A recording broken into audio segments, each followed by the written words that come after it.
सरबंसदानी गुरु गोबिंद सिंह जी 21 दिसंबर सन 1704 6 महीने से पड़े मुगलों के घेरे को तोड़कर अपनी 400 की फौज के साथ गुरु गोबिंद सिंह निकल गए थे। वहाँ से निकलने के बाद सबको सिरसा नदी को पार करना था।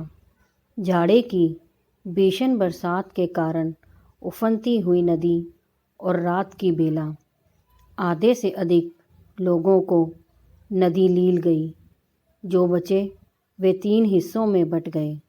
एक हिस्से में गुरुजी की दोनों पत्नियां और कुछ सिख, दूसरे हिस्से में 2 छोटे साहबजादों के साथ गुरुजी की माता गुजरी देवी जी और तीसरे हिस्से में गुरुजी के साथ उनके 2 बड़े साहबजादे और 40 और सिख। 43 सिखों का काफिला भागता दौड़ता एक छोटे से गांव चमकौर पहुंचा और वहां एक कच्ची हवेली में शरण ली। उधर मुगल सेना को पता चला कि गुरुजी निकल गए तो पीछे दौड़ी। अगले दिन 22 दिसंबर को मुगलों की फौज चमकौर में थी। वजीर खान की सरदारी में लाखों की फौज गुरुजी को जीवित या मृत पकड़ने के लिए पागल थी। लाखों की मुगल सेना, 43 सिख। भूल जाइए युद्ध को, बस इतना याद रखिए कि सिखों में 36 मरे और मुगलों में लगभग सब। आश्चर्य होगा ना? आश्चर्य का नाम ही गुरु गोबिंद सिंह जी था। मध्यकालीन भारत के हिंदुओं ने जो जो किया है वह आश्चर्य ही है। हजारों सैनिकों के बीच में 5-5 सिखों का जत्था निकलता था और लगभग सबको मारकर बलिदान होता था।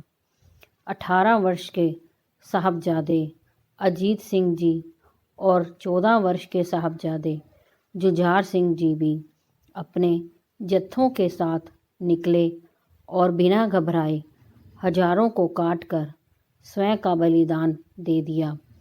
आसमान रो रहा था और हवेली की छत से अपने बेटों के अद्भुत शौर्य देखकर पिता गर्व से खिल रहा था।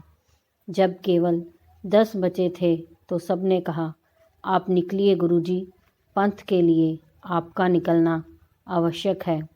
लाशों के बीच निकलते भाई दया सिंह जी ने कहा, गुरुजी रुकिए, तनिक साहबजादे के शव को अपनी चादर से ढक दूं। गुरुजी ने कहा, तुम्हारे पास 36 चादरें हैं।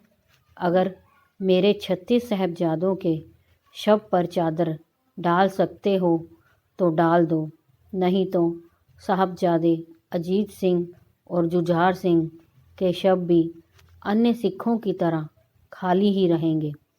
इस मिट्टी को याद रहना चाहिए कि उसके लिए उसके बच्चों ने कैसी कुर्बानी दी है। 5 दिनों बाद गुरुजी को पता चला माता गुजरी के साथ गए दोनों छोटे साहबजादों को मुगलों ने पकड़ लिया था और वे सरहंद के नवाब के यहाँ कैद थे।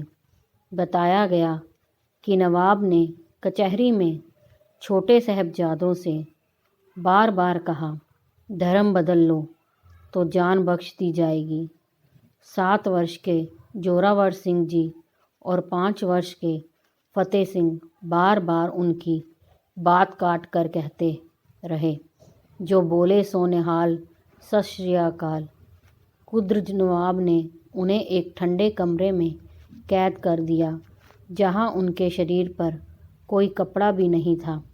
दोनों छोटे बच्चे नहीं टूटे तो अगले दिन उन्हें दीवार में चुनवा देने का हुक्म दिया गया। दीवार में चुनवाने का मतलब जानते हैं? बच्चों को खड़ा कर उनके चारों तरफ मसाले से ईंट थाप दी गई। बच्चे मरे पर डरे नहीं। दीवार गर्दन तक पहुंची, तब तक दोनों बेहोश हो गए थे। फिर उन्हें बाहर निकाल कर गला।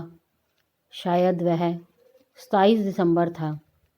बड़े साहबजादों के बलिदान ने पिता की कमर तोड़ दी थी तो छोटे साहबजादों के बलिदान ने पिता का हृदय तोड़ दिया। 7 दिनों के अंदर राष्ट्र के लिए अपने चारों बेटों की बलि दे चुके पिता देर तक शून्य में देखते रहे। किससे कहें, क्या कहें।